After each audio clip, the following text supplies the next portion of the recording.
ఈ మాట నా నోట నుంచి ఈ స్థలంలో నన్ను వాడుకోమని ప్రార్థన చేస్తూ కూడి వచ్చిన అందరితో ఈ వాక్యం ద్వారా మాట్లాడమని ప్రార్థన చేసి మమ్మల్ని మీ చేతులుగా అప్పగిస్తున్నాం తండ్రి. ఆమేన్. హల్లెలూయా. ఇక్కడ చదవబడిన లేఖనంలో ఈ సంగతి వినిన తర్వాత వస్త్రమును పై దుప్పటును చిప్పుకుని తన తల వెంట్రుకలను గడ్డమును ఏం చేశాడటండి, పెరిగి వేసుకుని భ్రాంతి ఉంది. ఎవరైనా ఎందుకు భ్రాంతి నొందాడు? ఎందుకు తన తలను పీకేసుకుంటున్నాడు? ఎందుకు తన గడ్డమును పరిగి వేసుకుంటున్నాడు? ఏడుస్తూ ఇక్కడ ఆ సంగతిని విని, ఏ సంగతి విన్నాడండి?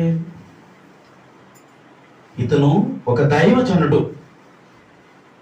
ఒక దైవజనుడైన ఎజ్రా ఆ సంగతులు విని, నా వైపు చూడాలి, అందరూ నా వైపు చూడండి. నా వైపు చూస్తేనే రాసేస్తుందా? దేవునికి స్తోత్రం. నా వైపు చూస్తూ వాక్యాన్ని వినటానికి ప్రయత్నం చేయండి. తలలు వంచొద్దు, బైబిల్ చదవద్దు. ఇంటికి వెళ్ళిన తర్వాత మనం బైబిల్ చదువుతాం, దేవుడి మందిరంలో మారుతాం. నేను చెప్పిన ఒక్క వచనాన్ని చదివితే దేవుడు మనల్ని స్థిరపరచునుగాక. ఆమేన్. హల్లెలూయా. ఇక్కడ ఆ సంగతులు విని తన వస్త్రాలు చింపేసుకున్నాడు, తన దుప్పటను చింపేసుకున్నాడు, తలను లాగేసుకున్నాడు. గడ్డమును ఏం చేశాడంటే చెప్పాలి, చేయగలవా? ఆ సంగతిని విని తన గడ్డమును పెరిగి వేసుకుని తన వస్త్రములను చింపుకొని ఏడుస్తున్నట్లుగా ఇక్కడ బైబిల్లో ఈ వాక్యాన్ని మనం చదివాం. దైవజనుడానికి ఇంత భారం ఎందుకు వచ్చింది? దైవజనుడా ఎందుకు ఇంత భారం? ఎందుకు ఇంతగా ఏడుస్తున్నావు? ఎందుకు తల చింపేసుకుంటున్నావు? ఎందుకు వస్త్రాలు చింపేసుకుంటున్నావు? ఎందుకు గడ్డములు పెరిగి వేసుకుంటున్నావు? ఆ సంగతులు విని, ఆ సంగతి ఏంటో చెబుతాను, వెళ్దాం. మీరు తొందరపడి చదివేయొద్దు. అయితే ఆ సంగతులు విని భారముతో ఏడుస్తున్న ఒక సేవకుడిని మనం చూస్తా ఉన్నాం ఇక్కడ. ఈరోజు సేవకుడు కొరకు కొన్ని విషయాలు వినాలి మీరు, నేను కూడా చెప్పాలి. సేవకుడు అంటే దేవుని చేత అభిషేకింపబడిన వాడు. ఇంకొక విషయం ఏంటో తెలుసా? ఇందాక మనం ఒక ఆరాధనలో పాట పాడాం, దేవదూతలే చేయని ఈ దివ్య సేవను అల్పుడునైనా నాకు అప్పగించినది. చెప్పండి. దేవదూతలే చేయని ఈ దివ్య సేవను అల్పుడునైనా నాకు అప్పగించినది నీ కృపా, నీ కృపా, నీ కృపా, ఇది నీ కృపా, నీ కృపా, నీ కృపా, నీ కృపా, ఇది నీ కృపా. దేవదూతలు కూడా చెయ్యని ఈ దివ్యమైన పరిచర్య ఇచ్చిన, చేయబడిన, వాడబడిన ఒక గొప్ప దైవజనుడికి ఆ అర్హతను దేవుడు ఇచ్చాడు. నేను ఒక విషయాన్ని చూటుగా చెప్పగలను. ఈ సేవా పిలుపు ఇక్కడ కూర్చున్న చాలా మందిలో ఉంది. ఆమె చెప్పండి, అవసరం లేదా? ఉంది. ఇక్కడ కూర్చున్న మీరే కాదు, ఎన్నో స్థలాల్లో కూర్చున్న మీరు, లేకపోతే లోకములో తిరుగుతున్నా, ఎలుపుటి వారి వలె బ్రతుకుతున్నా, మీ అందరికీ ఒక పిలుపు ఉంది. ఆ పిలుపు ఏంటో తెలుసా? దేవదూతల కంటే ఉన్నమైన పిలుపు ఇది. ఆ పిలుపు దేవుడు ఎవరికి ఇచ్చాడంటే తన సేవకుడుగా పిలువబడిన వాడికి ఆ అర్హతను దేవుడు ఇచ్చి ఉన్నాడు. హల్లెలూయా. సేవకుడు అంటే ఎవరంటే ఇప్పుడు దేవదూతలు కూడా చేయని పరిచర్య చేయడానికి పిలువబడిన వాడు. అయితే అలా పిలువబడిన ఈ సేవకుడు ఆ సంగతిని విని ఏడవటం మొదలు పెట్టాడు. ఆ సంగతిని విని ఏడుస్తూ దేవుని దగ్గర ఏం చేస్తున్నాడు? విజ్ఞాపన చేయించు ఉన్నాడు. ఎలాగంట? ఏడుస్తూ. ఏ సంగతిని విని ఏడుస్తున్నావు? ఎజ్రా గారు ఏ సంగతిని విని ఏడుస్తున్నారు? అయితే ఆయన ఏడవటానికి ఒక కారణం ఉంది. ఎందుకు? కారణం ఏంటంటే నేను అన్నాను, దేవదూతల కంటే ఒక ఉన్నతమైన స్థానము దేవుడు తన యాజకుడికి మాత్రమే. అయితే యాజకుడు ఏం చేయాలయ్యా అంటే ప్రతి వ్యక్తి కోసం కన్నీరు విడిచి ఏం చేయాలి? ప్రార్థన చెయ్యాలి. ప్రతి వ్యక్తి కోసం, ప్రతి కుటుంబం కోసము కన్నీళ్లు విడిచి ప్రార్థన చేసే ఆ భారం ఏదుందో, ఆ బాధ్యత ఏదుందో, అది దైవజనుడిగా పిలువబడిన వాడికి దేవుడిచ్చిన అర్హత, అలంకరణ అని నేను అంటాను.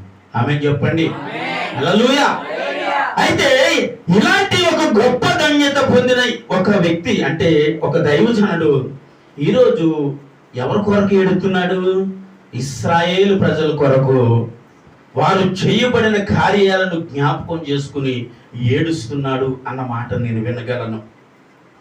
అయితే దేవుడి దగ్గర కొన్ని విజ్ఞాపనలు చేసుకుని వారి జీవితాలు దేవుడికి సంపూర్ణంగా సమర్పించబడి దేవుని కొరకు నిలవబడి వారే దేవుని సేవకులుగా పిలువబడతారు. నేను ఒక విషయాన్ని చెప్పనా? ఇప్పుడు దైవజనుడు అంటే ఆయనకి ఏ ఆశలు ఉండవు.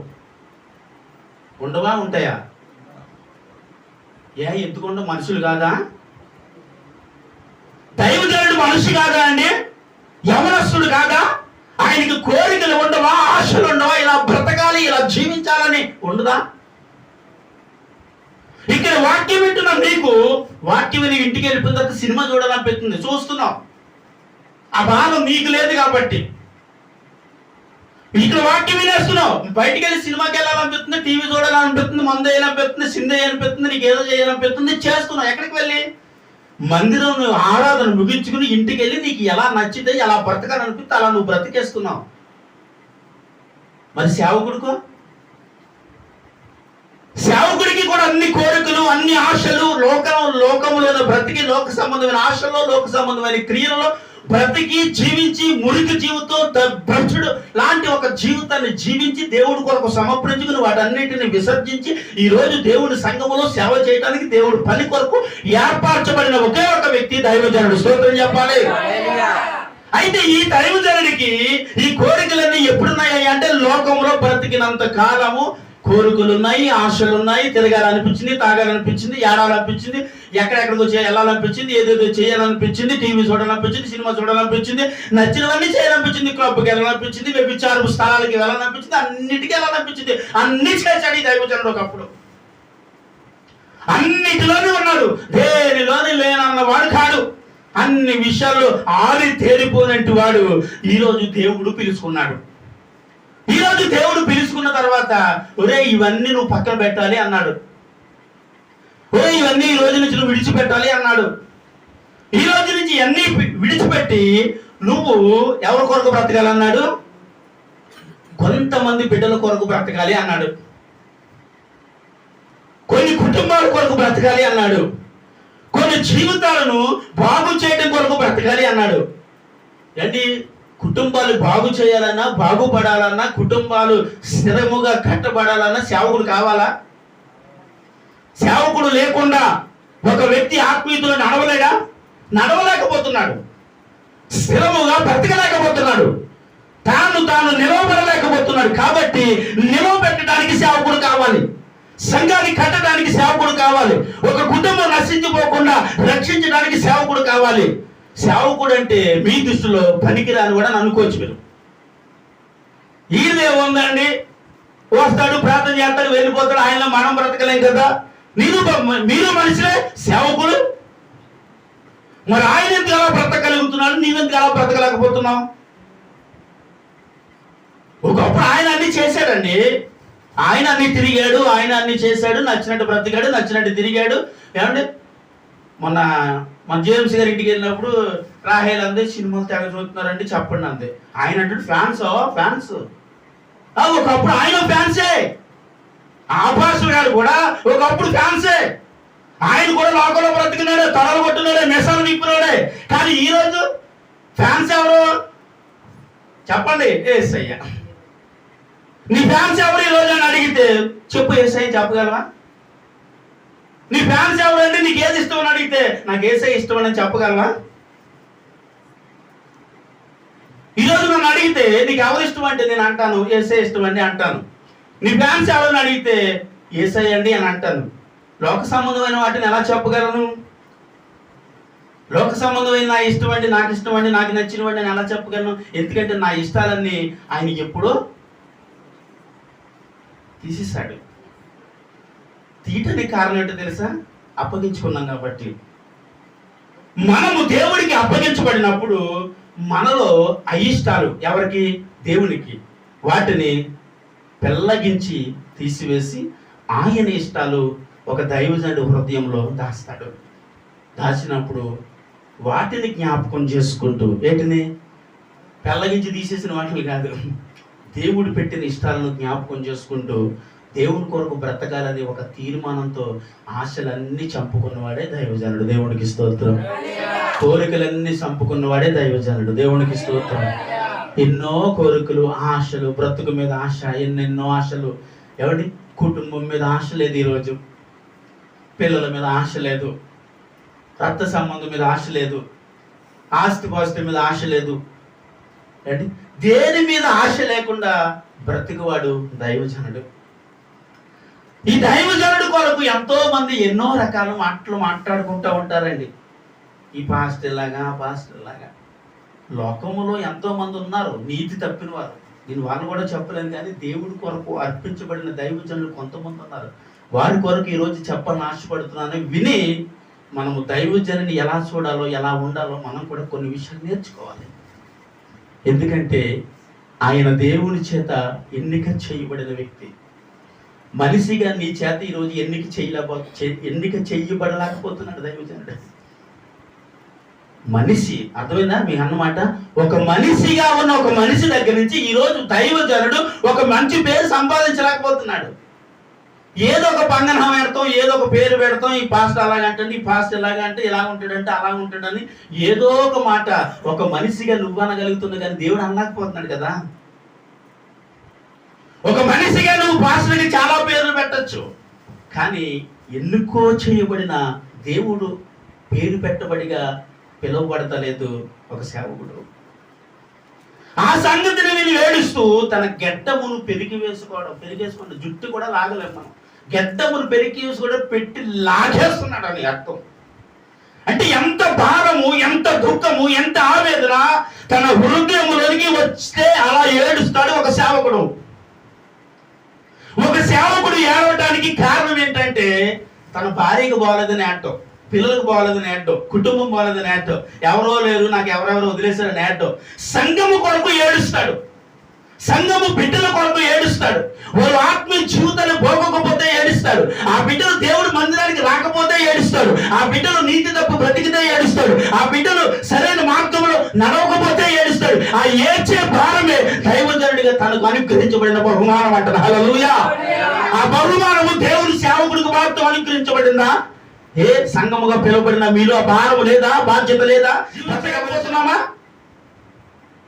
ఒక దైవజనుడు విగ్రహం కలిగి బ్రతకడానికి కారణం ఏంటంటే దేవుడి చేత పిలువబడ్డాడు కదండి, దేవుడు పిలుచుకున్నాడు కదండి. కాబట్టి ఆయనకి అలాంటివి చేసే రైట్స్ లేవండి. కాబట్టి ఆయనకి ఎలా నచ్చితే అలా బ్రతకడానికి అవకాశం లేదండి. లేదు, ఎందుకంటే తన దేవుడికి పూర్తిగా సమర్పించబడిన వ్యక్తి కాబట్టి, లోకానికి సమర్పించబడిన వ్యక్తి కాదు కాబట్టి, పాపానికి అప్పగించబడిన వ్యక్తి కాదు కాబట్టి, లోకంలో ఉన్న వాటికి అప్పగించుకున్న వ్యక్తి కాదు, లోక సంబంధమైన వ్యక్తిగా బ్రతికవాడు కాదు కాబట్టి, లోకంలో ఉన్న వాటిని విసర్జించాడు కాబట్టి, లోకంలో ఉన్న వాటిని చంపుకున్నాడు కాబట్టి, లోకమే రాతిగా కనుక్కున్నాడు కాబట్టి, లోకంలో ఉన్నవారు మాత్రమే నా బిడ్డలుగా పిలువబడ్డారు కాబట్టి, దేవుడు తన సమర్పించబడిన జీవితాన్ని ఏ సైనికులు బ్రతకగలుగుతున్న ఒక దైవజనుడు చెప్పలు పెట్టే జనాన్ని ఆ భారాన్ని దైవజనుడికి దేవుడు అనుగ్రహించిన బహుమానమే. ఈ రోజు అట్టి అభిషేకం నీలో ఉందా? అలా నువ్వు బ్రతకగలుగుతున్నావా? నీకు నచ్చిన ఆశని, నీకు నచ్చిన శరీర సంబంధమైన కోరికలు, నీకు నచ్చిన వ్యసనాన్ని ఈ రోజు అప్పగించి, ఎవరికి? దేవుడికి అప్పగించి దేవుడి కొరకు ఒక్క నెల బ్రతుకు చూడు. సేవకుడు అంటే ఏడు తెలుస్తుంది నీకు. ఒక వారం బ్రతుకు చూడు. ఎంత మాట దేవుడికి. బ్రతకటం చేత కాదు, జీవించడం చేత కాదు. దైవజనుడు అంటే అన్నిటిని విసర్జించి సంఘము కోసమే బ్రతకటం. ఇంకో విషయం చెప్పనా?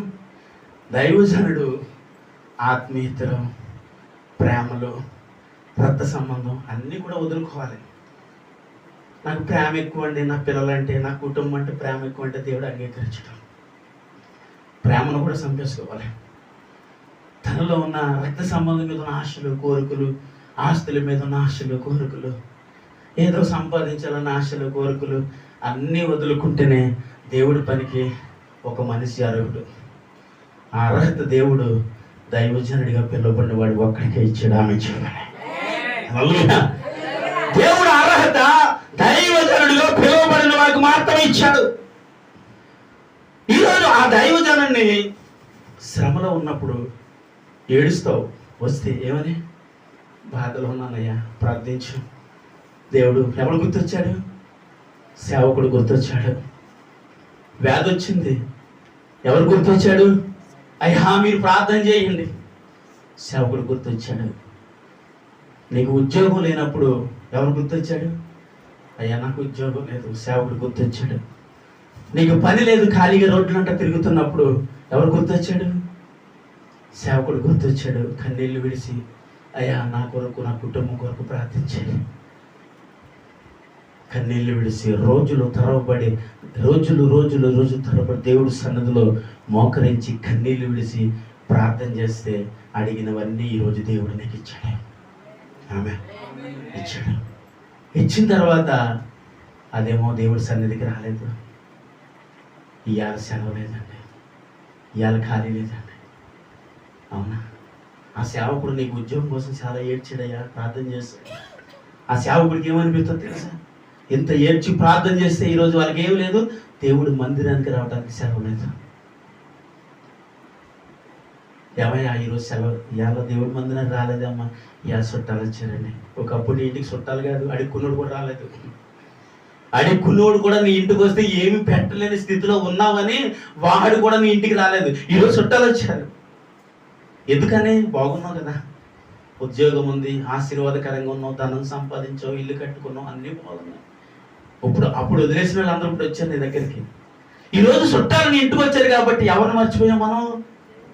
దేవుడిని మర్చిపోయాం, సంఘాన్ని మర్చిపోయాం. అదేమమ్మా అంటే మనం ఏమంటాం తెలుసా అండి? చుట్టాలు వచ్చారు కదండి, రావటానికి కుదరలేదు. ఒకరోజు సేవకుడితో నువ్వు అన్నమాట ఏంటి తెలుసా? అయ్యా నా రక్త సంబంధులు, నా బంధువులు, నా స్నేహితులు నన్ను వదిలేశారు. ఈరోజు నాకు ఎవ్వరూ లేరు. ఈరోజు అందరూ వదిలేసి అనాథలో బ్రతుకుతున్నానని ఒక దినం దేవుడి సన్నిధిలో ఏడ్చావు. ఆ ఏడుపు దేవుడు విన్నాడు. రెండోదిగా తన సేవకుడు కూడా విన్నాడు. విని ఈ బిడ్డ పరిస్థితి ఏదయ్యా అని ఏడ్చి సేవకుడు ప్రార్థన చేశాడు. ఆ ప్రార్థన సేవకుడికి ఎప్పుడు గుర్తొస్తుందో తెలుసా? చుట్టాలు వచ్చారండి కాబట్టి రావటం కుదరలేదని అన్నప్పుడు ఆ సేవకుడు ఏడుస్తాడు. చాలా మంది అనే మాట అంటే, ఒక వారం దేవుడి సన్నిధికి రాకపోతే ఏమైపోతుందండి? ఒక వారం వెళ్ళకపోతే ఎందుకో పాట అలాగే అయిపోతాడు. ఒక వారం వెళ్ళకపోతే ఓ క్వాలిటీ ఎత్తాడు ఫాస్ట్, రెండో వారం వెళ్ళడానికి భయం వేసేది, దేవుని ఎత్తాడని భయం వేసేస్తుంది మీకు. వాక్యం ఏమంటుందో తెలుసా? ఒక్క దినము ఆయన సన్నిధిలో గడిపితే ఏ దినములు శ్రేష్టత దేవుడు నీకు ఇచ్చిన అన్నాడు. దానికోసమే సేవకుడు ఏడుతున్నాడు.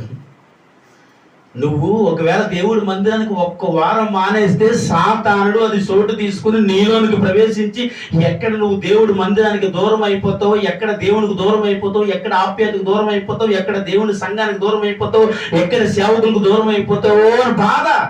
అంతేగాని నువ్వు వచ్చి వేసే 10 రూపాయల కోసం సేవకుడు ఏమి ఆడుతలేదు. ఇక్కడ ఆ 10 రూపాయలు కూడా ఏత్తం లేతలేదు, నిలబడి చూస్తాం, పాటలు పాడుతూ ఉంటాం. అందరూ నీ ఉద్యోగానికి నీకు నెల వచ్చేసరికి నీకు జీతం రావాలి, రాకపోతే ఒక 2 రోజులు నీకు లేట్ అవుతే నాకు ఫోన్ వస్తుంది, అయ్యారు ఇంకా శాలరీ పడలేదండి, అయ్యారు ఇంకా నాకు జీతం రాలేదండి, అయ్యారు 2 నెలలు వచ్చేసేలాగా ఉందండి, ఆ జీతం ఈ జీతం ఒకసారి వస్తుందో రాదండి, పేదమే పెట్టండి బాబు. నీకు నచ్చితే దశంభాగం ఎత్తావు, లేకపోతే మానేస్తావు. నీకు నచ్చితే కానుకేస్తావు, లేకపోతే మానేస్తావు. నువ్వు ఇచ్చే కానుకి నీ ఒక దశంభాగం కోసం నీకోసం ఏడుతున్నా పెట్టి, నువ్వు ఇచ్చే కానుక కోసం ఏడ్చేవాడు సేవకుడే కాదు. నువ్వు ఇచ్చే దశంభాగం కోసం ఏడ్చేవాడు సేవకుడే కాదు. అయితే వీటి కోసం ఏడవట్లేదు, దేనికోసం ఏడుతున్నాడు? ఒక్క వారం నువ్వు దేవుడి మందిరానికి దూరం అవుతే అది ఎక్కడ సాతాను నీ జీవితంలో ప్రవేశిస్తాడో, దేవుని ఆలయానికి దూరం చేస్తాడో, ఆత్మీయతకు దూరం చేస్తాడో, ప్రార్థనకు దూరం చేస్తాడో, ఒక వారం అంతా ప్రార్థన దూరం అవుతావు. ఎందుకు అవుతావో చెప్పనా? ఆ రోజు ఎవరు వచ్చారండి? బంధువులు వచ్చారు. ఏం వండుకున్నావు? చక్కగా బిర్యానీ వండుకున్నావు, నచ్చిన కూరలన్నీ వండావు, వాళ్ళతో పాటు గడపాలి. అలా అందరూ ఉన్నాడు ప్రార్థన చేసుకుంటే బాగోదు కదండి. అయ్యింది మన జీవితం. అందరూ ఉన్నాడు ప్రార్థన చేసుకోలేం కదండి. కాబట్టి ఏమయ్యామండి? ఇప్పుడు మానేసామండి. ఆ 2 రోజులు ఉన్నారేంటి? ఒక 2 రోజులు ఉందనుకున్నాం. ఈ 2 రోజులు నువ్వు ఎన్నిసార్లు ప్రార్థన చేస్తుంటావు? ఉదయం లేవగానే ప్రార్థన చేస్తావు ఏమండి, స్నానం చేసి వెంటనే భోజనానికి ముందు ప్రార్థన చేస్తావు, మధ్యాహ్నం ఎంత టైం ఉన్నా 3ంటికి లేచి ప్రార్థన చేస్తావు, మళ్ళీ సాయంకాలం నైట్ పడుకునేటప్పుడు ప్రార్థన చేస్తావు. అంటే రోజుకి ఇన్నిసార్లు ప్రార్థన చేసిన నీ జీవితం 2 రోజులు వాళ్ళు నీ ఇంట్లో ఉంటే ఎంత ప్రార్థన పోయింది? అంటే ఏంటంటే ఇప్పుడు చుట్టాలు రాకూడదు అంటారు పాట గారు. చుట్టాలు రాకూడదు అంటారా? నేను అంటాను, దేవుని సన్నిధికి చేసే దానిని ఏదైనా నేనైతే చెప్పగలను. ఎన్ని చంపుకుని బ్రతకాలండి ఒక మనిషి? అబ్బో చాలా కష్టం అండి. వీటన్నింటినీ ఒక మనిషి చంపు బ్రతకటువంటి చాలా కష్టం. మరి నువ్వు చంపుకోలేకపోతే నాకు అంత బాధపడుతున్నావు. మరి సేవకుడు ఇవన్నీ చంపుకుని ఏం చేయాలా? ఇవన్నీ చంపుకుని ఏం చేయాలంటే, ఆ రోజు మోషే అన్నాడు కదా, వీరు నేనేమన్నా కని ఉన్నానా, వీరి కోసం నాకెందుకు బాధ అని అన్నాడా లేదా? ఆయన్ని కూడా సిరాకు పుట్టించారు ఇంతమంది ప్రజలు. కానీ దేవుడు ఇచ్చిన మాటలు జ్ఞాపకం చేసుకున్న మోషే ఏం చేశాడండి? అంత ఇసిగించిన వారి కొరకు మరి అలా చేసినాడు. మీకేటట్టు నొప్పు మహేష్ గారు అని మీరు అనాలి. ఆ రోజు అలా ఉన్నారు కాబట్టి వాళ్ళు ఎక్కడ ఉన్నారండి చెప్పండి? వాళ్ళు ఆ రోజు అలాంటి జీవితాన్ని జీవించారు కాబట్టి, దేవుడికి తాను అర్పించేసుకున్నాడు కాబట్టి. ఏండి అర్పించేసుకున్నాడు అంటే దేవుడు పిలిచాడండి. ఎప్పుడు పిలిచాడు? అబ్బో మోషేని పిలిచేటప్పటికి 80 సంవత్సరాలు. 80 సంవత్సరాల వయసులో దేవుడు పిలిస్తే ఏమంటాం మనం? ఊరు కూడా సార్ గట్టిగా బతికితే ఇంకో 10 సంవత్సరాలు కూడా బతుకు. 80 సంవత్సరాలు అంటే వయసు అయిపోయింది చెప్పండి. 80 సంవత్సరాలు అంటే అబ్రహాం గారు మీ వయసు ఎంత ఉంటుంది సపోజ్ మామూలుగా అండి? 64. 80 అంటే ఇంకా ఆయన మీద ఎన్ని సంవత్సరాలు చిన్నోడు? పెద్దోడు 16 సంవత్సరాలు. 16 సంవత్సరాలు మోషే ఇంకా పెద్దోడు. ఇప్పుడు ఆయన అలా ఉన్నారంటే మోషే గారు ఎలా ఉండుంటారు? మోషే గారు 80 సంవత్సరాల వయసులో దేవుడు పిలుస్తారా బాబు ఐగుప్తు అంటున్నాడు. ఐగుప్తు నుండి వచ్చానండి. ఐగుప్తు నుండి వచ్చేసరికి నాకు 40 సంవత్సరాలు. అప్పుడే వాడుకోవచ్చుగా. ఐగుప్తు నుండి వచ్చేసిన తర్వాత మళ్ళీ ఐగుప్తు అంటాడు. ఐగుప్తు రాలేక నేను ఇక్కడికి వచ్చాను. ఎందుకంటే ఐగుప్తు మర్డర్ చేశాను కాబట్టి, నాకు కేసు అయింది కాబట్టి, అక్కడ బతకలేదు కాబట్టి భయం వేసి రాజుకి జడిసి జనాన్ని జడిసి వచ్చేసి ఇక్కడ బతుకుతున్నాను. 40 సంవత్సరాలు అయిపోయింది అప్పుడు జీవితం అంతా. తర్వాత ఇక్కడికి వచ్చాడు, గొర్రెలు కాసుకున్నాడు. 80 సంవత్సరాలు మొత్తం జీవితం అంతా అయిపోయింది మోషే గారి జీవితం. ఈ 80 సంవత్సరాల్లో దేవుడి పరిచయం ఏంటండి? ఈ 80 సంవత్సరాలు దేవుడి పరిచయం చేసి నేనేం సాధించగలనండి? 80 సంవత్సరాల వయసులో పిలువబడిన మోషే నిలవబడితే దేవుడి కొరకు 30 లక్షల మంది ప్రజలను రక్షించాడు. చప్పట్లు కొట్టేసి నామం మహిమపరచండి. ఏమండి? 30 లక్షల మంది ప్రజలను రక్షించడానికి ఎవరు వాడబడ్డారు? 80 సంవత్సరాల వయసు వచ్చిన మోషే నిలవబడితే వాడబడ్డాడు. ఈరోజు నువ్వు చెప్పే మాట ఏంటో తెలుసా? అమ్మా దేవుడిని నమ్ముకోరా అంటే సమయం ఉందండి. మారు మనసు పొందరా అంటే సమయం ఉంది. రక్షణ పొందరా అంటే సమయం ఉంది. దేవుడి సేవ పిలుపు ఉందండి, సేవ చేయాలని అంటే ఇంకా సమయం ఉందండి. పిల్లలు చిన్నోళ్ళు కదండి అంటున్నాం ఈరోజు. మరి ఆ రోజు మోషేను పిలిస్తే, ఆ రోజు మోషే పిలువబడినప్పుడు ఇవేమైనా చెప్పాడా?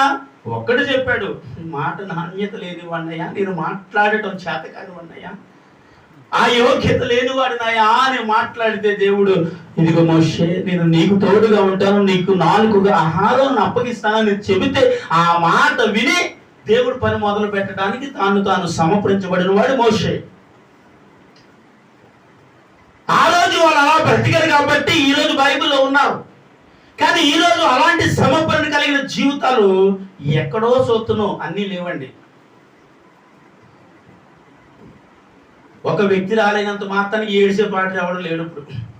ఎందుకంటే 1,00,000 మంది కదా, 100 మంది రాకపోయినా ఏడాల్సిన పని లేదు అడికి. 3 మంది ఉన్నారండి, 10 మంది రాకపోతే ఏమైంది? 1,00,000 మంది కొరకు మోకరించి ప్రార్థన చేయమను, వాడి వల్ల కాదు. నేను అంటాను, ఇప్పుడు నీలో ఒక 10 మందో 20 మందో 30 మందో ఉన్నారు, అందులో ఒక వ్యక్తి రాకపోతే ఆ పాస్టర్ గారు ఏడుతాడు. ఇప్పుడు అన్నాను, ఎందుకు ఏడ్చాడు? ఆ మనిషి వేసే కానుక రాలేదని, ఆ మనిషి ఇచ్చే దశంభాగం రాలేదని ఏడ్చాడు. చాలా మంది ఇలాగే ఆలోచిస్తున్నారు ఒక సేవకుడు కొరకు. సేవకుడు దాని కొరకు ఏడ్చేవాడు కాదు కాదు కాదు. ఒక ఆత్మ నశించిపోతే దేవుని రాజ్యానికి ఎక్కడ దూరం అవుతుందో అన్న భారం ఆ వ్యక్తిలో దేవుడు సమృద్ధిగా పెడతాడు. దేవుడికి ఇస్తుంది. ఆ భారం నీకు పెట్టుంటే ఏం చేద్దాం? ఆ భారం నీకు పెట్టుంటే ఏం చేస్తావు? ఆ భారం నీకే ఇస్తే నువ్వేం చేస్తావు? ఇవ్వలేదు కాబట్టి నీ భార్య కోసం కూడా నువ్వు ప్రార్థన చెయ్యు, నీ భర్త కోసం కూడా నువ్వు ప్రార్థన చెయ్యు, నీ బిడ్డల కోసం కూడా నువ్వు ప్రార్థన చెయ్యు, నీ కుటుంబం కోసం కూడా నువ్వు ప్రార్థన చెయ్యు. ఆ ప్రార్థన కూడా ఎవరికి అప్పగిస్తావు? పాత్ర గారికి. మా పిల్లల కోసం ప్రార్థించండి, భర్త కోసం ప్రార్థించండి, ఏంటి నా భార్య కొరకు ప్రార్థించండి, మా తల్లిదండ్రుల కొరకు ప్రార్థించండి. ప్రార్థించడానికే దేవుడు ఎన్నుకోబడిన వాడు. కాబట్టి మీ కుటుంబాలు భోగోవాలని రాత్రులు పగలు కన్నీరు విడిచి ఒక సేవకుడు ప్రార్థన చేస్తూ ఏడుస్తూ ఉండాల్సిన భారాన్ని దేవుడు తన సేవకుడికి మాత్రమే అప్పగించాడు. స్తోత్రం చెప్పాలి. ఆ సేవకుడి దగ్గర నమ్మకంగా పడి ఉన్నవారు ఎలీషా వలె ఆశ్రదింపబడతారు. నమ్మకాన్ని తెప్పి అబద్ధకులుగా బ్రతికిన వారిని దేవుడు ఎలాగా గెహాజీలా శపింపబడతాం అంతే. ఆ శాపాలు కొట్టివేయబడింది కాబట్టి మనం ఇంకెలా ఉన్నామండి. లేకపోతే ఈరోజు మన పరిస్థితులు తారుమారైపోయి మన జీవితాలు. కానీ ఎంత ఏడ్చి ప్రార్థన చేయటానికి కారణం ఈ సంగతి జరిగిన తర్వాత. అది చదువుతూ ఉంటే చాలా ఏడుపు అనిపించింది, నాకు చాలా బాధ అనిపించింది. పాస్టర్ గారికి అన్నీ ఏంటంటే అన్నీ అలాగే మాట్లాడతారండి. ఏం తెలుసు పాస్టర్ గారికి? అమ్మ మీ పిల్లలకి రక్షణ ఇప్పించరా అంటే ఆ పాస్టర్ గారికి ఏం తెలుసు రక్షణ ఇప్పించమన్నాడు? వాళ్ళకి పెళ్ళిళ్ళు అవ్వద్దా? క్రైస్తవులు దొరుకుతారా? ఆ పాస్టర్ గారికి తెలిసి చెప్పాడా? అలాగే చెప్తారు అలా ముంచేయడానికి. చెప్పాలి. పాస్టర్ గారు అలాగే చెబుతాడు. ఎందుకని? ఒక ఆత్మ పెరుగుతుందని కాదు బిడ్డ, సంఘంలో ఒక వ్యక్తి పెరుగుతాడని కాదు, ఒక ఆత్మ నశించిపోకుండా రక్షించాలన్న తృప్తి తాను పొందటానికి. ఒక ఆత్మ రక్షింపబడితే పరలోకములో ఉన్న దేవాది దేవుడే ఆనందపడ్డాడంటే తన సేవకుడిగా పిలువబడినవాడు కూడా చాలా ఆనందపడతాడు. కానీ మనమేమనుకుంటా అంటే ఒక వ్యక్తి పెరగడం కోసం బాప్తీసం. రే మారు బాబు, మారండి, మార్పు చెందండి, మారు మనసు పొందండి, రక్షణ పొందండి అని ప్రతి వారము దేవుడి సువార్తని మధ్యకి రావడానికి కారణం ఏంటంటే మీరు నశించిపోకుండా ఉండాలని. తన భార్య నశించిపోయినా పట్టించుకోవట్లేదు, బిడ్డలు పాడైపోయినా పట్టించుకోవట్లేదు, కుటుంబం ఏమైనా పట్టించుకోవట్లేదు. కానీ సంఘముకు ఏదైనా జరిగితే అల్లాడిపోయేవాడే సేవకుడు. సంఘము అల్లాడిపోతుంటే హ్యాపీగా ఏసీ గదిలో పడుకునేవాడు సేవకుడు కాదు. ఒక కుటుంబంలో సమస్య ఉందంటే ఆ సమస్యకు ఎదురు నిలబడేవాడు సేవకుడు. ఒక కుటుంబంలో వ్యాధితో పీడింపబడుతున్నారంటే ఆ వ్యాధిని కూడా జయించడానికి నిలబడేవాడే సేవకుడు. మీ కుటుంబంలో ఒక సమస్య ఉందంటే ఆ సమస్యకి వచ్చి ముందు నిలబడేవాడు సేవకుడు. ప్రతిదానికి సేవకుడు కావాలి. కానీ నేను అన్నాను కదా, చుట్టాలు వచ్చారండి, ఆ రోజు సేవకుడు గుర్తుండరు. మీరు మంచి మంచి వండుకుని తినేటప్పుడు సేవకులు గుర్తుండరు. మీకు ఏదైనా అట్టంగా 1,00,000 2 లక్షలు కలిసి వచ్చినప్పుడు సేవకుడు గుర్తుండడు. మీకు ఆర్థికంగా కలిసి వచ్చినప్పుడు సేవకుడు గుర్తుండడు. తినేటప్పుడు సేవకుడు గుర్తుండడు. ఏదైనా మంచి ఐటమ్స్ వండుకునేటప్పుడు కాపుకున్నాడు. ఏదైనా మంచి వస్తువు కొనుక్కునేటప్పుడు సేవకుడు. కష్టంలో ఉన్నప్పుడు గుర్తొచ్చాడండి. నువ్వు బాధలో ఉన్నప్పుడు సేవకుడు గుర్తొచ్చాడు. నీకు ఉద్యోగం లేనప్పుడు రోడ్డు మీద తిరుగుతున్నప్పుడు సేవకుడు గుర్తొచ్చాడు. నువ్వు బాగున్నప్పుడు మహాత్మ సేవకుడు గుర్తులేడు. నువ్వు తృప్తిగా మంచి సమృద్ధాహారాన్ని దేవుడు ఇచ్చాడని ప్రార్థన చేసుకుని తింటావు చూసావు, అప్పుడు సేవకుడు గుర్తుంటాడు.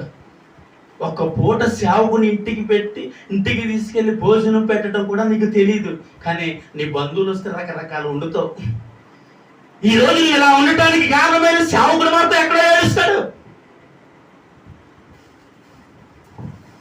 ఆ టైంలో కూడా ఒకసారి పాస్టర్ గారు ఇంటికి వస్తే చుట్టాలు వచ్చారండి అంటే అర్థం ఏంటి, వెళ్ళరా బాబు అని. చుట్టాలు వచ్చారండి, ఆడ అడుగున్నామండి. అవునా, వెళ్ళిపోవలసిందే పాస్టర్ గారు. అలాంటి పరిస్థితులు చూసి ఎన్నోసార్లు ఏడ్చాను బిడ్డ. ఎన్నో ప్రార్థన చేసి ఒక కుటుంబంలోనికి వెళ్తే నీళ్లు కూడా ఎవరండి తాగటానికి. అన్ని దిక్కులకి రెడ్ కార్పెట్ వేసి నడిపించాడు ఎవరో పరమతల్లి. ఒక్కొక్క ఇంటికి ప్రార్థన చేసి ఏడ్చి కన్నీరు వేసి వాళ్ళు బాగున్నారు కదా చూసొద్దాం వెళ్ళాం అనుకో, గ్లాసు మంచిని కూడా ఎవరు వాళ్ళు, ఒక టీ పెట్టేవాళ్ళు. అప్పుడు ఆ పాస్టర్కి ఎంత బాగా అనిపించిందో, ఎంత ఏడ్చుంటాడో. నీకు ఏదన్నా కలిసి వచ్చినప్పుడు అది సేవకుడికి పెట్టాలన్న తలాంతు రాలేనప్పుడు ఆ తండ్రి అయిన దేవుడు కూడా ఎంతో ఏడ్చి ఉంటాడు. ఆ రోజు దేవుడు మందిరం కట్టబడటానికి ఏం చేయబడ్డారంటే అండి, వాళ్ళ ఆస్తులను అమ్మి దేవుడికి తీసుకొచ్చారంట. ఈరోజు ఉంటే కూడా మనం దేవుడి సన్నిధికి సాయం చేయలేకపోతున్నాం. నేను దేవుడికి అది ఇద్దాం అనుకున్నానండి, ఇది ఇద్దాం అనుకున్నానండి, అది ఒత్తేద్దాం అనుకున్నాను, ఇది ఒత్తేద్దాం అనుకున్నాను. అన్నీ వచ్చాయి, అన్నీ వస్తాయి. కానీ ఇద్దాం అనుకున్నది గుర్తుండదు. నేను ఇస్తానని చేసిన వాగ్దానం గుర్తుండదు. నేను ఇది పెట్టాలనుకున్నాను అన్నది గుర్తుండదు. అప్పుడు వచ్చినవన్నీ వస్తాయి. ఎందుకంటే దేవుడు సేవకుడు కన్నీళ్లు విడిస్తే వచ్చింది నీకు, ప్రార్థన చేస్తే వచ్చింది నీకు. కన్నీళ్లు విడిచి మోకరించి రోజులు తరబడి దేవుడు సన్నిధిలో ఏడిస్తే వచ్చింది నీకు. కానీ అనుకుంటావు ఉద్యోగం చేసిందండి, ఏమా ఇంటర్వ్యూలో జవాబులన్నీ చాలా తరబెట్టి చెప్పేశానండి, నాకు ఇది వచ్చేసిందండి, నాకు అది వచ్చేసిందండి, అన్నీ వచ్చేసినాయి. ఎందుకు వచ్చేసినాయి అంటే ఎంతో ఏడ్చి ప్రార్థన చేసినాడు. చేసినోడు ఏమయ్యాడు? దేవుడి సన్నిధిలో ఏడ్చినాడు ఏమయ్యాడు బిడ్డ? దేవుడి సన్నిధిలో నీ కుటుంబం కోసం, నీ కోసం ప్రార్థన చేసిన సేవకుడు ఏమయ్యాడు? నువ్వు చేస్తే ఆశీర్వాదం వచ్చేసింది అంటున్నావు. ఈరోజు నువ్వు చేస్తే డబ్బు వచ్చేసింది అనుకుంటున్నావు, నువ్వు చేస్తే ఇల్లు కట్టేసాను అనుకుంటున్నావు, నువ్వు చేస్తే ఏదో సంపాదించేది అనుకుంటున్నావు. కాదు కాదు కాదు కాదు ఇవన్నీ సేవకుడు సమర్పించుకుని కన్నీళ్ళు విడిచి ఉపవాసం ఉండి ఏడిస్తే వచ్చింది నీకు. కానీ ఇవన్నీ ఎప్పుడు మర్చిపోతున్నాం తెలుసా అండి? చుట్టాలు మన ఇంటికి వచ్చినప్పుడు, మన బంధువులు మన ఇంటికి వచ్చినప్పుడు. ఆ రోజు బంధువులు రాలేదని ఏడ్చు కదా, మర్చిపోయామా? ఆ రోజు అందరూ వదిలేసారను, అమ్మ బాబు వదిలేసారను, అక్క చెల్లెలు వదిలేసారను, తోడపుట్టినోళ్ళు వదిలేసారను, ఏడ్చు కదా రోజు. ఈరోజు అందరు కావాలా? అందరూ వచ్చారా? ధనము నీకుంటే అందరూ వస్తారు, దరిద్రుడవైతే ధరికెవరు రారు. చెప్పండి. ధనము నీకుంటే అందరూ వస్తారు, దరిద్రుడవైతే ధరికెవరు రారు. ఎవరిని నమ్మిన వ్యర్థమురా, యేసుని నమ్మితే ఏముంది? ఎక్కడుంది? నీ పాదాల దగ్గర ఉంది. ఇప్పుడు ఎక్కడుంది? నీ పాదాల దగ్గర ఉంది. ఒక దినం నువ్వు ఇదే పాట పాడుకున్నావు. ఒక దినం ఏమన్నా? ఎవరు లేక ఒంటరినై అందరికీ నే దూరమై, ఎవరు లేక ఒంటరినై అందరికీ నే దూరమై అనాథగా నిలిచాను. నువ్వు రావా యేసయ్యా, నువ్వు రావా యేసయ్యా, నువ్వు రావా యేసయ్యా, నువ్వు రావా యేసయ్యా. ఎవరు లేక ఒంటరినై అందరికీ నే దూరమై, ఎవరు లేక ఒంటరినై అందరికీ నే దూరమై అనాథగా నిలిచాను. నువ్వు రావా యేసయ్యా, నువ్వు రావా యేసయ్యా, నువ్వు రావా యేసయ్యా, నువ్వు రావా యేసయ్యా. స్నేహితులను నమ్మాను మోసం చేశాడు, బంధువులని నమ్మాను ద్రోహం చేశాడు. స్నేహితులని నమ్మాను మోసం చేశాడు, బంధువులని నమ్మాను ద్రోహం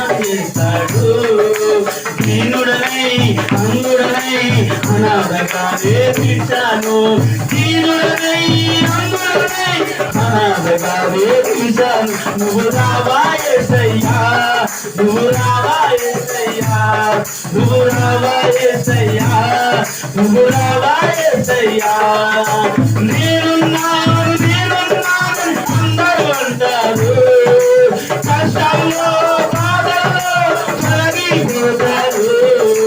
నేనున్నాను నేనున్నానని చెప్పండి, కష్టాల్లో బాధల్లో తొలగిపోతారు.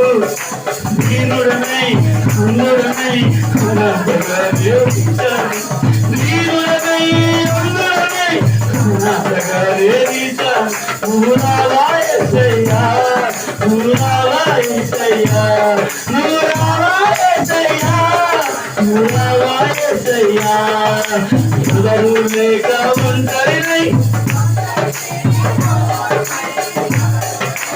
ఒంటరినై అందరికీ దూరమై అనాథగా నిలిచాను.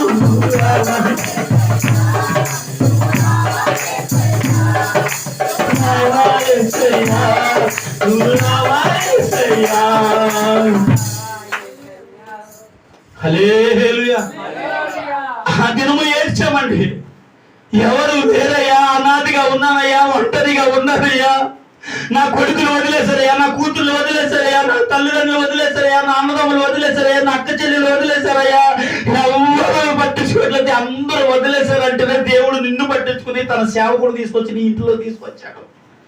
ఆ సేవకుడు కన్నీళ్లు విడిచి ప్రార్థన చేస్తే విడిచిపెట్టిన వారందరూ ఈ దినము నేను ఉన్నానంటున్నారు. నీ దగ్గర ప్రతి ఒక్కరు నేనున్నానంటున్నారు. ఈ రోజు నువ్వు ఆశీర్వాదకరంగా ఉంటే పరిగెత్తుకుని నీ దగ్గరకు వచ్చారు. ఈ రోజు నువ్వు బాగుంటే వచ్చారు. ఈ రోజు నువ్వు బాగుంటే ఈ రోజు అంటున్నారు నువ్వు చాలా మంచోడురా, చాలా గొప్పోడురా అని అంటున్నారు. ఈ దినము ఒక దినము నిన్ను కుక్కను చూసినట్టు చూస్తారు బిడ్డ, ఒక దినము పనికిరాని వ్యక్తిని చూసినట్టు చూశారు. కానీ ఈ దినము ఎంతమంది రావడానికి కారణం ఏంటో తెలుసా? సేవకుడు నీ కొరకు కన్నీళ్లు విడిచి చేసిన ప్రార్థన.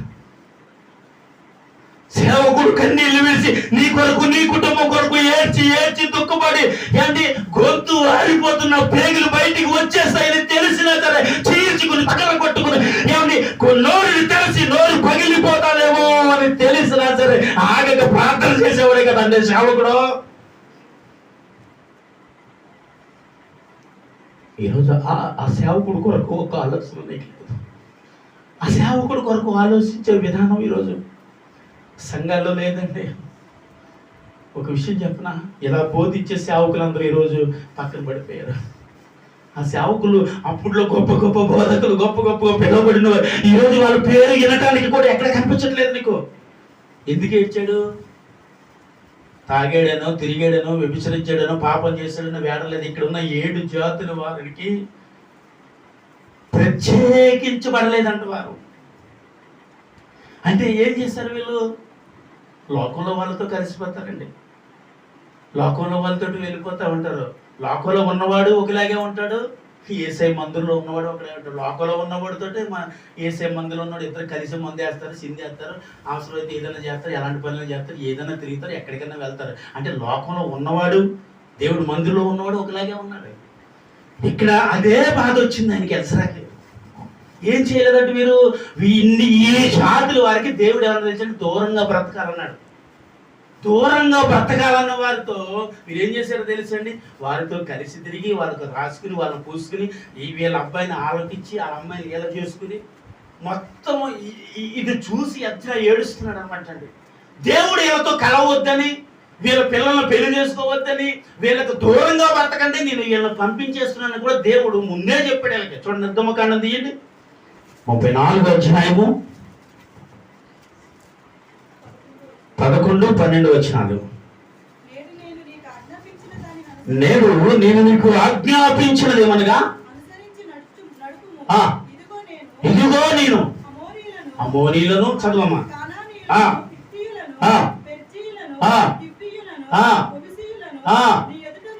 నీ ఎదుట నుండి వెళ్ళగొట్టెదను. నువ్వు ఎక్కడికి వెళుతున్నా ఆ దేశపు నివాసులతో నిబంధన చేసుకోవటం జాగ్రత్త పడు. ఒకవేళ అది ఏమవుతుంది నీకు? కాబట్టి వారి బిడ్డలు నీవు చేయకూడదు, నీ బిడ్డలు వారికి ఇచ్చి వివాహము చేయకూడదని దేవుడు చెప్పిన మాట అండి కాదా ఇది? ఈ దేశము ప్రజల మీద వెళ్ళగొడుతున్నాడు కాబట్టి ఎక్కడికి వెళ్ళినా వీళ్ళతో నువ్వు నిబంధన చేయొద్దు. వీళ్ళకి దూరంగా బ్రతకని దేవుడు ముందే చెప్పాడు ఇక్కడ. కానీ ఏం చేశారంట? పాటర్ గారికి ఏం తెలిసిన అలాగే చెప్తాడు. నేను ఒక విషయాన్ని చెబుతాను, ఈ విషయం చాలా తక్కువ, ఈ విషయం చాలా తక్కువ చెప్తారు. ఎవరు తెలుసా? పాస్టర్లు చెప్తారు, చాలా మంది తక్కువ చెప్తారు. ఆ విషయం నేను చెప్తున్నాను. అన్యుల కుటుంబంలో నీ బిడ్డను ఇవ్వచ్చా? నీ కుటుంబం అన్యుల కుటుంబం నుంచి నువ్వు బిడ్డను తేవచ్చా అంటే తెచ్చుకోకూడదు. దేవుడే చెప్పాడు ఇక్కడ. ఏంటి తెచ్చుకుంటే వాళ్ళు మారుతారు కదా. మరి ఈ రోజు ఎందుకంటే ఇలాగంటున్నారు? ఈ రోజు ఎన్ని కుటుంబాలను చూడట్లేదు? ఈ రోజు ఎన్ని కుటుంబాలని చూడట్లేదు? ఎంతో భక్తి జీవితంలో ఎదిగి, దేవుని ప్రేమలో ఎదుగుతూ, దేవుని సన్నిధిలో ఎదుగుతూ, ఆత్మీయంగా బలపడుతూ, వాక్యానుసారంగా జీవించే వాళ్ళని తీసుకొచ్చి విగ్రహారాధులకి కట్టబెడితే వాళ్ళు అక్కడ తీసుకెళ్లి చేయించే పని ఏంటి? నీ ప్రార్థన నువ్వు చేసుకోమా, మా పూజ మేము చేసుకుంటాను అనలేదు వారు. మాతో పాటు ఏకీభించాం, మాతో పాటు నువ్వు చేయాల్సిందే. ఆత్మీయత కోల్పోయింది, భక్తి జీవితాన్ని కోల్పోయింది. నిజమైన కాదు అని తెలిసి కూడా చేతులెత్తి మొక్కుతూ ఈరోజు విసర్జించబడిన వీళ్ళకి ఏ రీతిగా దేవుడు గద్దిస్తున్నాడో అదే రీతి ఈరోజు మనం కొన్ని కుటుంబాల్లో చూడాల్సిన పరిస్థితిని ఈరోజు ఎదురవుతా ఉన్నాయి. ఏం చేయమంటారండి? పెళ్ళిళ్ళు కావట్లేదు కదండి, అనంతం. ఎందుకంటే నీ కొడుకు కొరకు ఎక్కడో ఒక బిడ్డను దేవుడు ఏర్పాటు చేసి ఉంచాడు. స్తోత్రం. నీ కూతురు కోసం దేవుడు ఎక్కడో ఒక బిడ్డను ఏర్పాటు చేశాడు. దేవుడికి స్తోత్రం చెప్పండి. ఈ బిడ్డల్ని బాప్తిస్మం నడిపించాడు బిడ్డ. స్తోత్రం చెప్పండి. హల్లెలూయా. కాబట్టి మీ ఆత్మీయ జీవితాలు పాడేదానికి దూరంగా బ్రతకండిరా అంటే వీళ్ళ పిల్లలు ఏం చేసేసుకుని వీళ్ళ పిల్లలు ఆన్ చేసేసుకుంటే అది చూసి ఏడుస్తున్నాడు. ఇది జరిగిన సంగతి. తాగిడని ఏడట్లేదు, వ్యభిచారం చేసని ఏడుస్తలేదు. వీరు వేరు పరుచుకొనక వాళ్ళతో కలిసిపోయినందున ఈ విషయానికేవో ఏడుస్తా ఉంటే ఈరోజు సంఘాల్లో చాలా మంది ఉన్నారండి ఇలాంటి వాళ్ళు. ఈరోజు సంఘాల్లో చాలా మంది అండి ఇక్కడ ఆరాధన చేస్తాడు, బయటికి వెళ్ళి నచ్చినట్టు బతుకుతారు.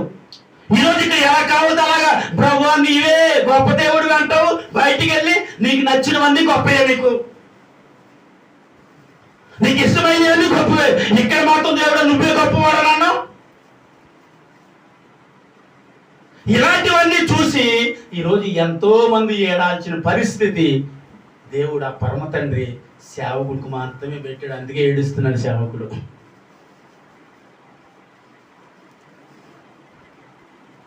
నువ్వు పడిపోతున్నావని నీ సేవకుడికి తెలుసు, నువ్వు జారిపోయావని సేవకుడికి తెలుసు, నీ ఇష్టం వచ్చినట్టు బ్రతికేస్తున్నావని సేవకుడికి తెలుసు, నువ్వు ఎలా కావాలంటే అలా లాలించేస్తున్నావని సేవకుడికి తెలుసు. ఇవన్నీ తెలిసి కాబట్టి ఏం చేస్తున్నాడు చెప్పండి? ఏడ్చి ఏడ్చి ఏడ్చి దేవుడి సన్నిధిలో ప్రార్థిస్తున్నాడు. ఈరోజు నీ కుటుంబం ఇంకా ఇలా ఉండటానికి, ఎన్ని కీడులు వస్తున్నా ఆ కీడుల నుండి నువ్వు తప్పింపబడటానికి, ఎలాంటి ప్రమాదకరమైన పరిస్థితుల్లో పడిపోవలసి వచ్చినా ఇంకా నువ్వు ఇలా నిలబడి ఉండటానికి కారణం నీ గొప్పతనం, నీ బలం, నీ విధేయత. ఏం కాదు, ఇవన్నీ నాయ అనుకుంటున్నావు అంతే. నువ్వు నా వల్ల ఎలా గిట్టుకెళ్ళిపోతున్నానండి నా కుటుంబం అనుకుంటున్నావు అంతే. కాదు, ఇక్కడ ఏడ్చి ప్రార్థన చేస్తే అక్కడ నీ చేతి కష్టార్జితం దేవుడు దీవించాలి. ఏదో ఆరోగ్యం చేయడానికి దేవుడు అంటే లేదు, ఏడ్చాడు కాబట్టి సేవకుడు నీకు దేవుడు ఆరోగ్యాన్ని. ఏదో ఈరోజు ఎలా బతికేస్తున్నావు అండి, ఏం బతికేస్తున్నావు? అక్కడ దేవుడు సేవకుడు ఏడ్చాడు కాబట్టి బతికేస్తున్నావు. ఇదేమీ లేకపోతే ఏమీ లేదు బిడ్డ.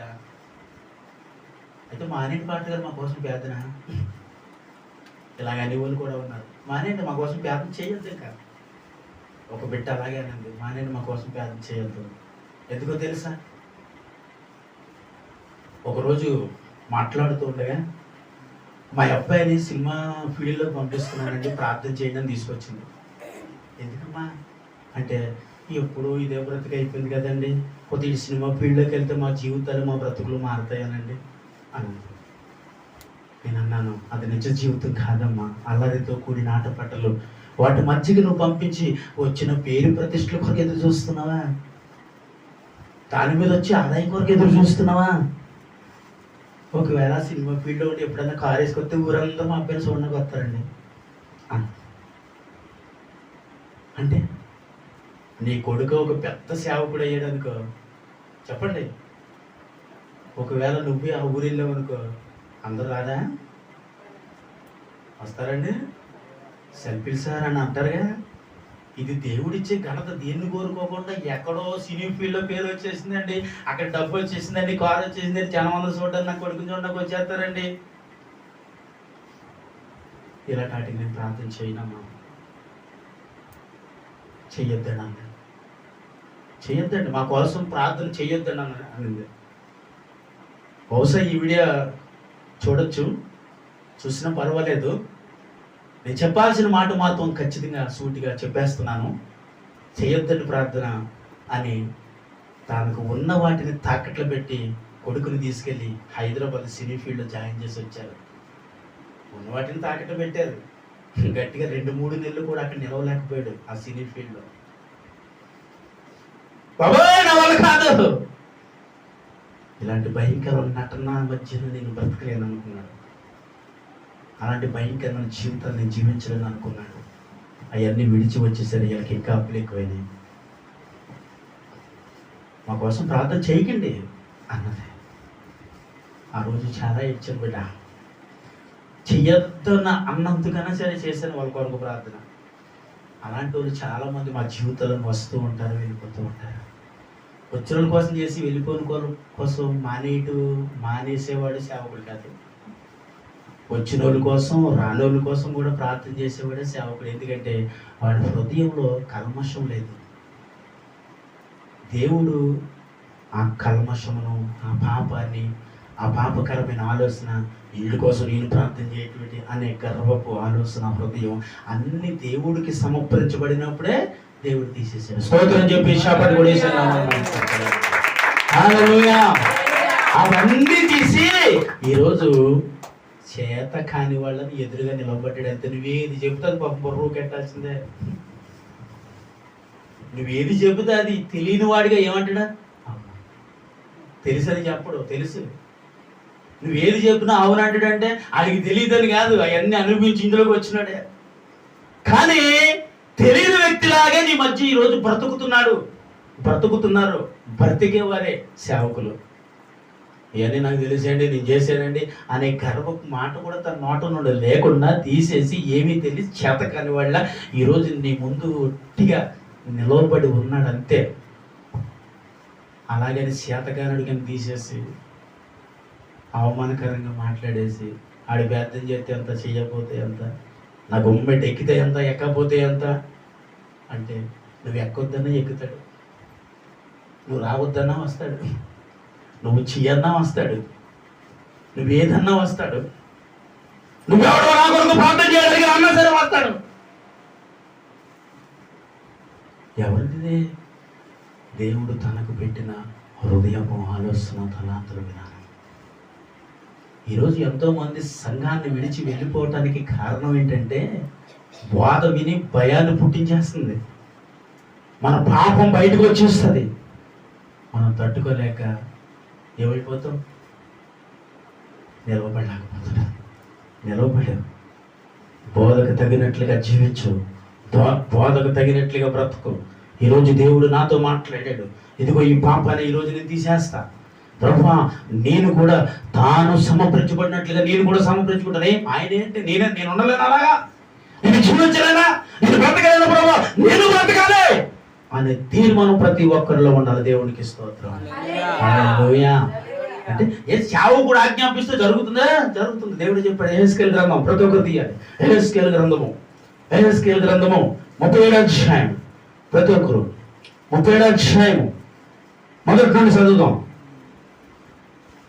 చూడండి తన సేవకుడు ఏ రీతిగా దేవుడు చూపిస్తా ఉన్నాడు ఇక్కడ. యెహెజ్కేలు గ్రంథమా, పేజీ నంబరు 719 అండి. యెహోవా హస్తము నా మీదకి వచ్చి నేను ఆత్మవశునే ఉండగా యెహోవా నన్ను తోడుకుని పోయి ఎముకల లోయలో నిండి ఉన్న ఒక లోయలో నన్ను దింపెను.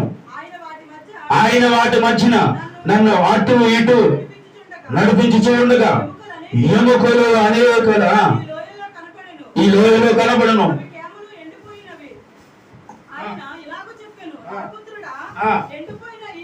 ఎండిపోయిన ఈ ఎముకలు బ్రతుకగలవా? ఆయన నన్ను అడగ ప్రభువా యెహోవా అది నీకే తెలియనయ్యా నేనంటే.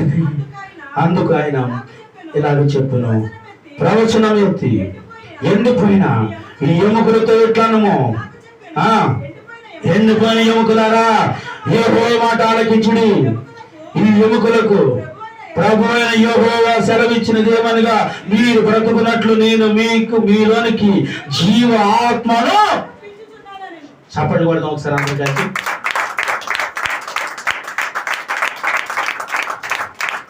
స్వయముగా దేవుడే ఎముకల లోయలోనికి వెళ్ళొచ్చుగా. ఆయన వెళ్ళి అమ్మా ఎంతమంది చనిపోయారా, ఇన్ని ఎముకలు ఎండిపోయినాయా. నేను అంటాను, ఎండిపోయిన ఎముకలు కంటే పాడైపోయిన కుటుంబాలకి సాదృశ్యం ఇది. ఈ ఎండిపోయిన ఎముకల మధ్యకి నేను తీసుకెళ్ళి హేస్కెళ్ళు ఈ ఎముకలు మళ్ళీ బ్రతకగలవా నా వైపు చూడాలి. ఈ ఎముకలు మళ్ళీ బ్రతకగలవా అని అడిగితే యెహోవా అది నీకే తెలుసయ్యా అన్నాడు. ఎవరెత్తునో పాస్టర్ గారే, దైవజనుడే.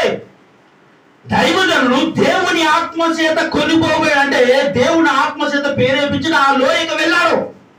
ఆ లోయకు వెళితే ఏమంటున్నాడు తెలుసా? ఈ ఎముకలన్నింటినీ చూపించి అంటున్నాడు, ఇవి మరలా తిరిగి బ్రతకగలవంటే నీకు తెలుసు బ్రహ్మ అంటున్నాడు.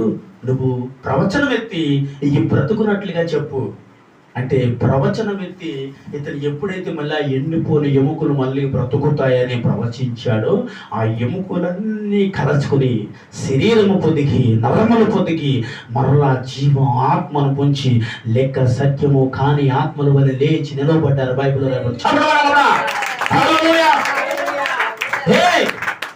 దేవుడు ఎండిపోని ఎముకలారా లేండి అంటే లేవరా, లేవలేరా? ఆయన నోట నుంచి వచ్చే మాటే కదా ఈరోజు నేను బ్రతకడానికి కారణం. మరి ఆయన చెప్పచ్చుగా ఎముకలారా లేచి నిలవబడండి అని దేవుడే మాట్లాడితే ఆమె లేచి వారందరూ నిలవబడతారు కదండి. ఎందుకు ఇక్కడ ఒక పాస్టర్ గారు అవసరం వచ్చింది దేవుడికి? ఎందుకు దేవుడు తనను ఎందుకు తీసుకున్నాడు, తనను ఎందుకు తీసుకెళ్ళాడు? నీవు ప్రవచనం ఎత్తు మాట్లాడు, నువ్వు మాట్లాడితే జరుగుతున్నాడు. స్తోత్రం చెప్పాలరా?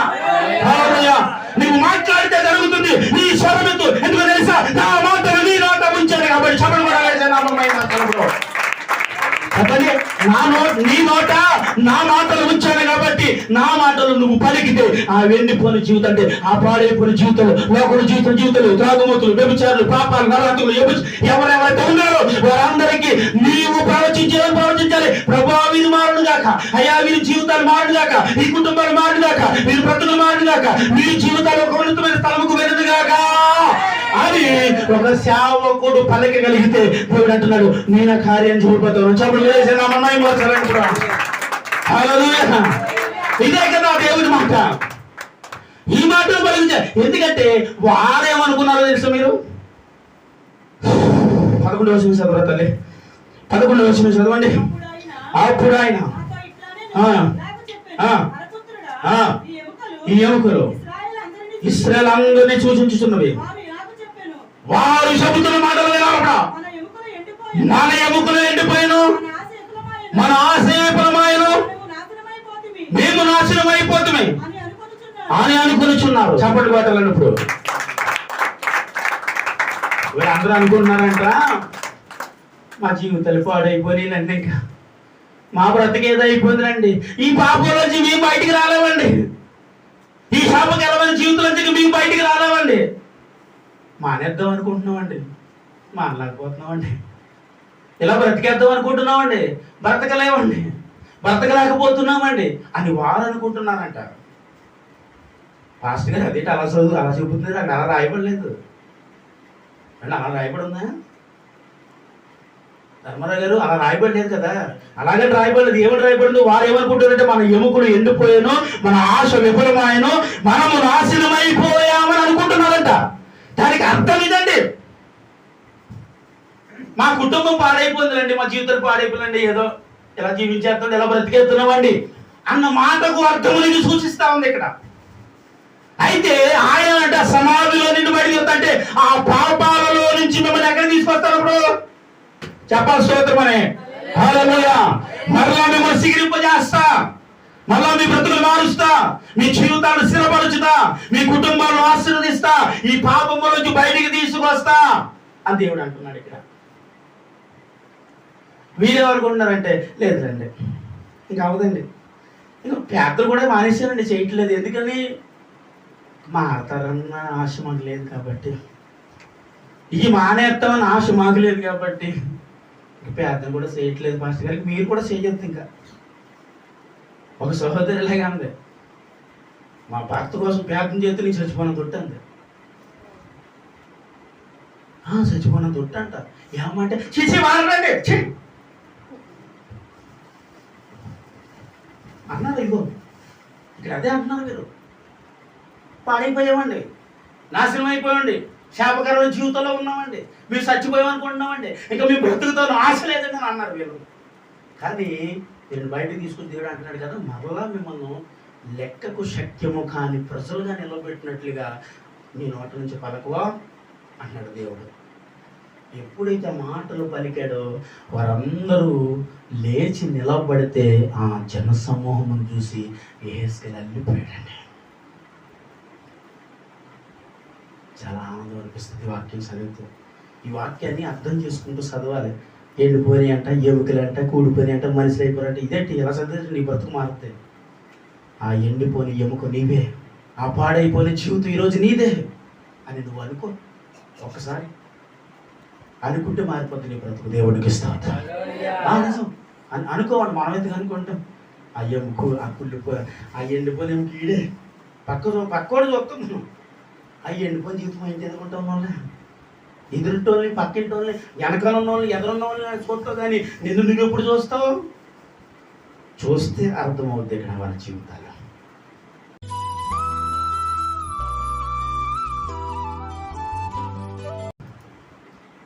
ఈ ఎండిపోయిన బ్రతుకులు మళ్ళీ తిరిగి బాగు చేయటానికి దేవుడు మధ్యవర్తిగా నిలవబడింది, తన సేవకుడు నిలవబెట్టాడు. అంటున్నాడు, నువ్వు స్వరమెత్తి పలుకు. ఏమని పలకాలి? ఎండిపోయిన ఎముకలారా మళ్ళీ మీరు బ్రతుకుతారని నువ్వు చెప్పు, నేను బ్రతికిస్తాను. అదండి సేవకుడుకున్న ఒక విలువ. ఈరోజు నువ్వు ఇలా ఉండటానికి కారణం ఆ సేవకుడు విరిసిన కన్నీరికి ప్రతిఫలమే. గుర్తించండి.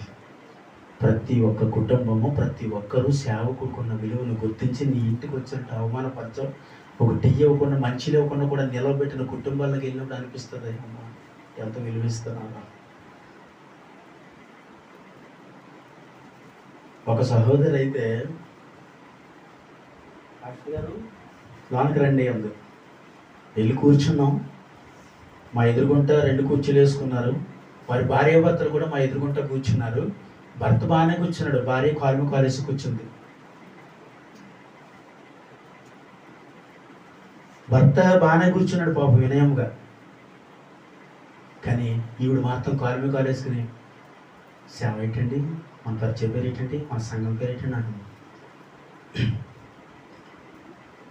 నాకు అనిపించింది, ఆమెలో ఎవరున్నారో తెలుసా? అది గర్వపు ఆత్మ. అది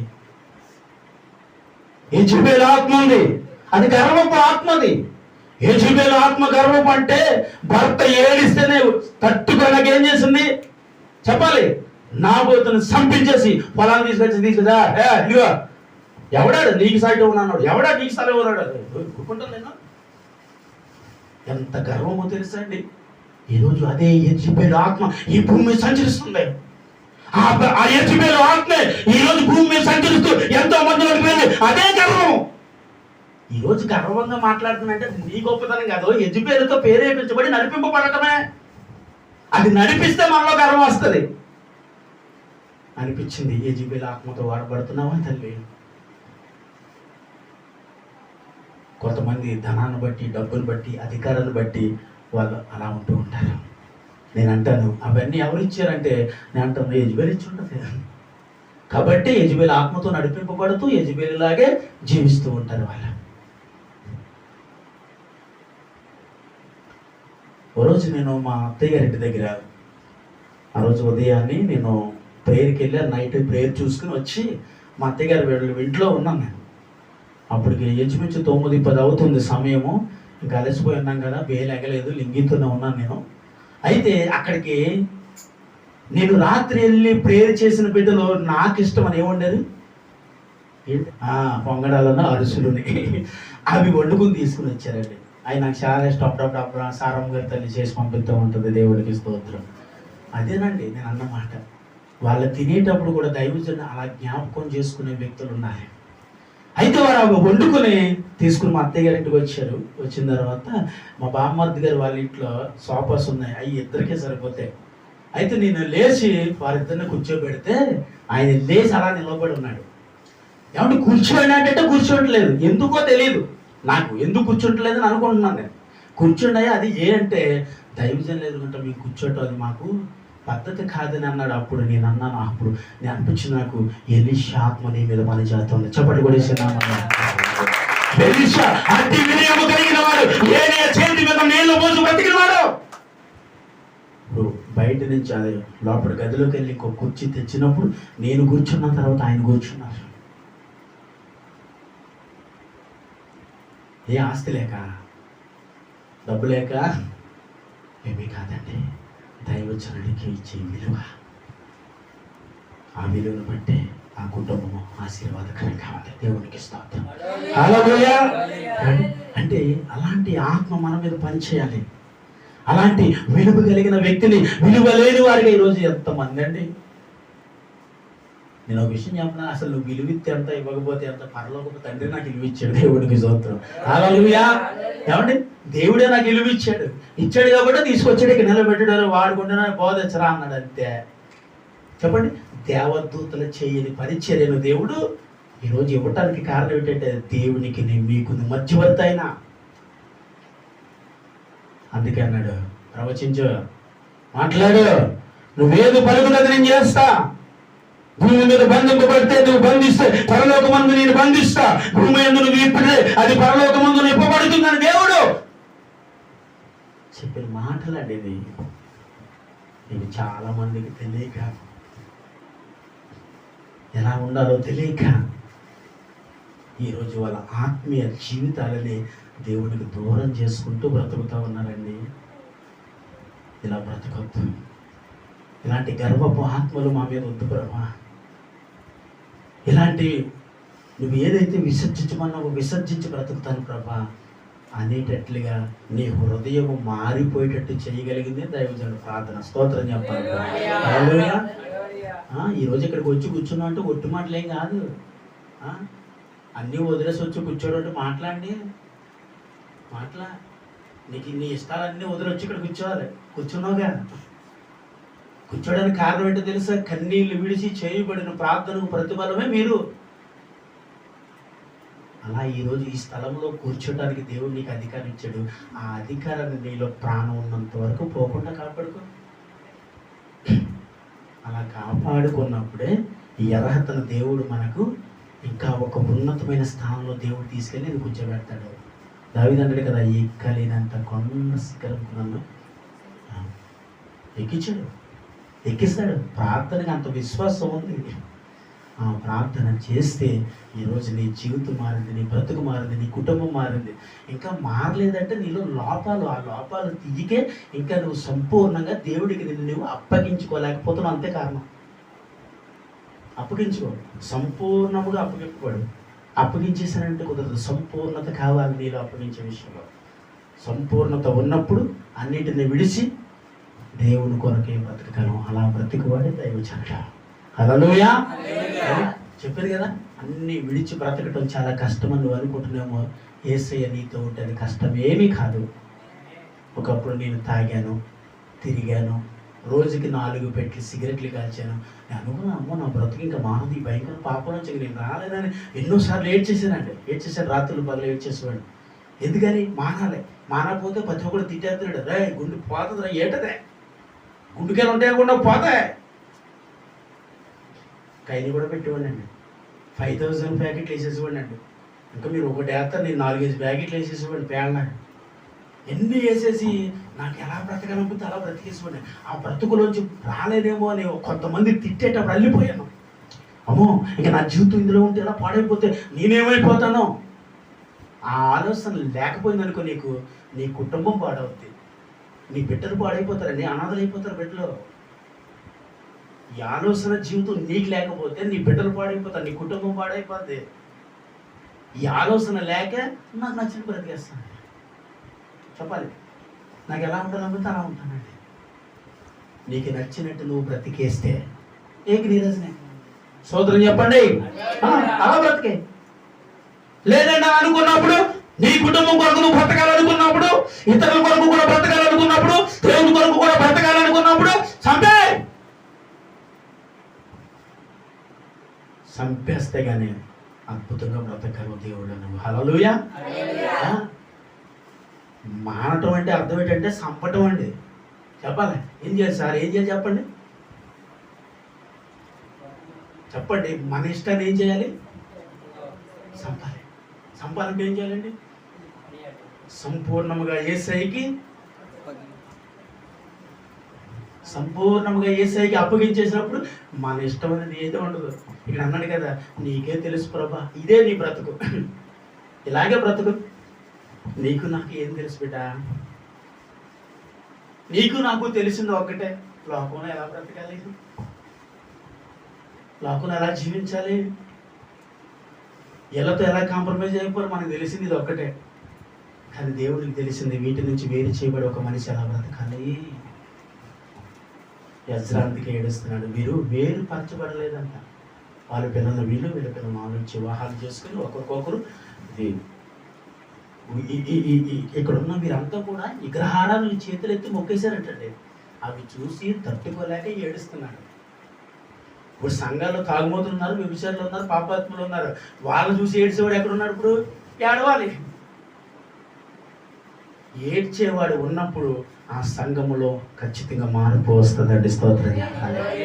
ఆ మార్పు ఎలా ఉంటుందంటే ఇది ఎలాగే ఉంటుంది, పల్సగా. ఎలా ఉంటుంది? చక్కగా ఉండదు, పల్సగా ఉంటుంది. ఎందుకని? మార్చుకోవటం చేత కాక పలచబడిపోతుంది. మార్చుకో. దేవునికి నీవు సంపూర్ణముగా అప్పగించుకుంటే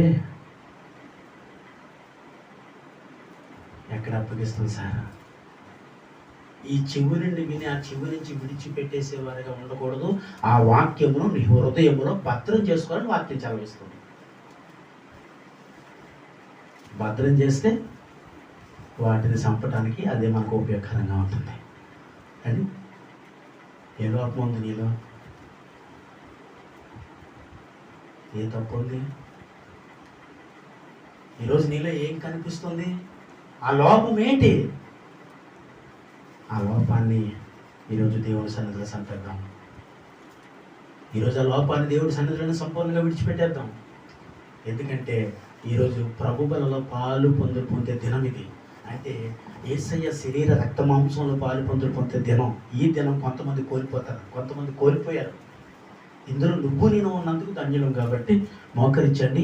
ఇప్పుడే కన్నీళ్లతో ఏడుతో దేవుడి సన్నిధిలో నీ లోపాన్ని దేవుడి సన్నిధిలో చెబుతూ, నీ తప్పును, నీ అవిధేయతను, నీ వ్యతిరేకతను దేవుడికి చెబుతూ ఇప్పుడే సంపూర్ణంగా నీకు అప్పగిస్తున్నాయా?